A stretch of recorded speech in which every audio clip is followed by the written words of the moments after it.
মা হয়ে কিভাবে ছেলের সাথে যাচ্ছে, এরকম বিয়ে তো কোথাও দেখি নাই যে মা ছেলেকে বিয়ে করাইতে নিয়ে যায়। সো হ্যালো এভরিওয়ান, সবাইকে আসসালামু আলাইকুম। সবাই কেমন আছেন?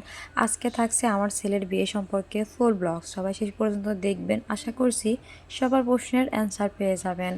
আমার ছেলের বিয়ে বলে কথা, আর সব কিছুর আয়োজন হবে না এটা তো হতেই পারে না। সব কিছুর আয়োজন হয়েছিল এবং অনেক মজাও হয়েছিল। সবাইকে একটা করে শাড়ি এবং একটা ছেলেদের জন্য একটা করে পাঞ্জাবির ব্যবস্থা করে দেওয়া হয়েছিল, আর অনেক মজা হয়েছিল। আমার ছেলে বলে কথা, আসলে আমার ছেলে আমার বোনের ছেলে মানে কিন্তু আমাদেরই ছেলে। আর আমাদের মাত্র একটা, আমাদের কয় বোনের মধ্যে আমাদের মাত্র একটা ছেলের বিয়ে হলো। যাই হোক, বিয়ে বলে কথা, একটু আনন্দ করব। এটা হচ্ছে আমার বোনের ছেলে, আর আমি কিন্তু ওর আন্টি। আন্টি মায়ের স্থানে, ঠিক আছে। আর এই বড় বোনের ছেলেরা মেয়েরা কিন্তু খালামণিদের কাছে সবসময় নিজের সন্তানের মতনই হয়, ঠিক আছে।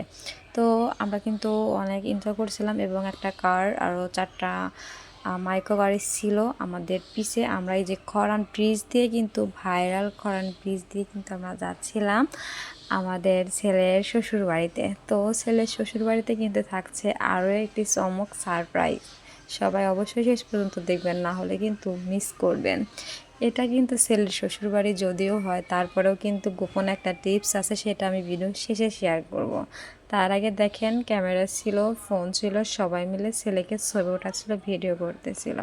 পাশাপাশি আমরা ছবি উঠেছিলাম, ভিডিও করে নেই। এদিকে বউয়ের জন্য যে আমরা সব কিছু এনেছিলাম, আর এর সদাই বলে এটা আমরা সব কিছু বুঝাইয়া দিচ্ছিলাম এক এক করে।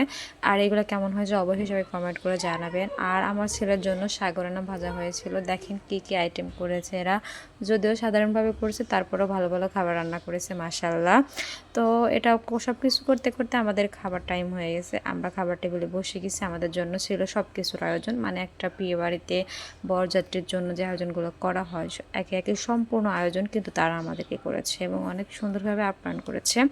যাই হোক, এটা আমি আপনাদেরকে একটা গোপন টিপস বলি, যে এটা হচ্ছে যদিও আমাদের বিয়ে বাড়ি হয়, তারপরে কিন্তু এটা আমার দুলা ভাইয়ের বাড়ি, মানে আমার এক বোনের মেয়ের সাথে এক বোনের ছেলেকে বিয়ে করাইলাম। তো যাই হোক, সবাই অনেকে কিন্তু বলেছে বউকে তো দেখালেন না, সামনে তো তুলে না ধরাই ভালো। যদিও আমরা এইভাবে তুলে ধরতে চাই নাই, তারপরে মানে মাঝে মধ্যে একটু একটু ভিডিও কাটছাট করে দিয়েছি আপনাদের মাঝে। কারণ অনেকেই তো বলবেন যে হ্যাঁ আপু ভিডিও ছাড়লেন না, ব্লগ দিলেন না কেন। আর ছেলের বউকে ঘরে আনার পরে তো অনেকেই ছবি উঠাচ্ছিল, বাট আমিও একটু ছোট্ট করে একটু ভিডিও শর্ট নিয়েছিলাম শুধুমাত্র আপনাদেরকে দেখানোর জন্য। তা না হলে এই ভিডিওটা করার আমার একদমই ইচ্ছে ছিল না।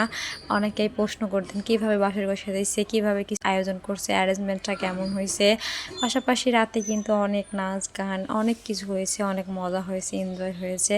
তো আসলে বিয়ে মানেই কিন্তু আনন্দ, এনজয় এটা। আর বিয়েতে নাচ গান হবে না এটা তো হতেই পারে না।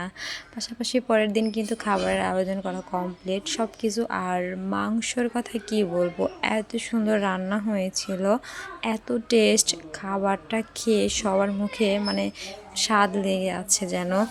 আর মানুষের এত পরিমাণে চাপ হয়ে গেছিলো, একসাথে সবাই চলে আসছিল, সবাই অনেক মানে চাপাচাপি করে দাঁড়িয়েছিল, আর জায়গা ছিল কম, যার কারণে